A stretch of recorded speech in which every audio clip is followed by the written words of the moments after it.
Hello, this is Lady, and today I am here to do another book talk. In today's book talk, we will discuss Coats Between the World and Me. This was an absolute great read. It was a short read. I read it in about one day. It came highly recommended. And just to read on the back, no, not on the back, right here by Toni Morrison, it says, "This is required reading." I must agree. And it's not just for black people. I think it is for all. It's supposed to be a letter to his son. And in the beginning, it started off kind of slow for me. It took me a few pages to really get into it.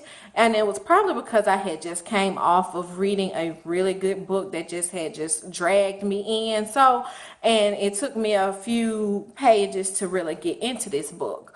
While reading this book, in my mind, I decided to do a comparison between The Fire Next Time and this book. The Fire Next Time is by James Baldwin. And to do a comparison of the two, because a lot of people who a lot of people who read this book and all of the reviews mentioned The Fire Next Time by James Baldwin. Two things, they were different in the fact that Coates is an atheist. He mentions that in the book, but it's not something where he, talks or down about people who are Christians or anything like that. James Baldwin, he started out as a youth minister, and he talked heavily about religion in his book. The Fire Next Time, it dragged me in from the beginning, not like this one did. This one, they both talked about the change that's needed. Who has to make the change? Is it African American people or is it white people? In both books by Baldwin and Coates, they mentioned that there has to be a change in the mind frame of a lot of the white people, as Coates would say, those who think they are white. I can really feel the love that Coates has for his son, and I can feel the just raw emotion in the way he speaks about being an African American man in today's society. I can feel that emotion. One of the things or good things that I took from this where I feel that I could relate to was feeling the need to feel like you have to be twice as good. And that is a thing that African American people, we have dealt with a lot, because when you are living in a society where off the top from the beginning you have a negative on you, and that negative is this. You know what I'm saying? You feel you have to go the extra mile. You have to be twice as good as the next person.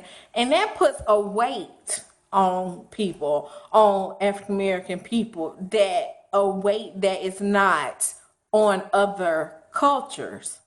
One thing, different phrases he mentioned in the book was, he talked about, when he traveled or when he's around his son, and he tried not to, he trying to let his son be free, realizing his son is living in a different world than what he was living in, but there's still some of the same prejudice.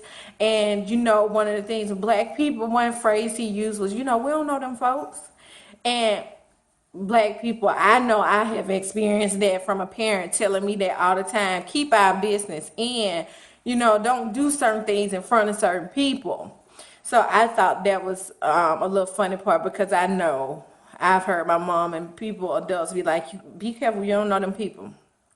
Another thing is, another sad thing is the phrase or the part where he talked about, getting whoopings, or I'm gonna beat it at you before the police do.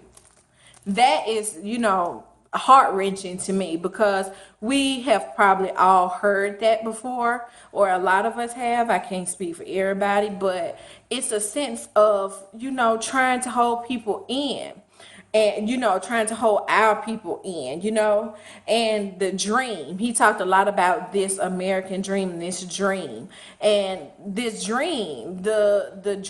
American dream period, was built off the back of a lot of hardworking African American people. And we get caught up in that. But you know, can we have it? Will we ever have it, you know, given the prejudice that is in this world? I would suggest you all read it. I would say that it is required reading. I enjoyed the book. It was a fast read.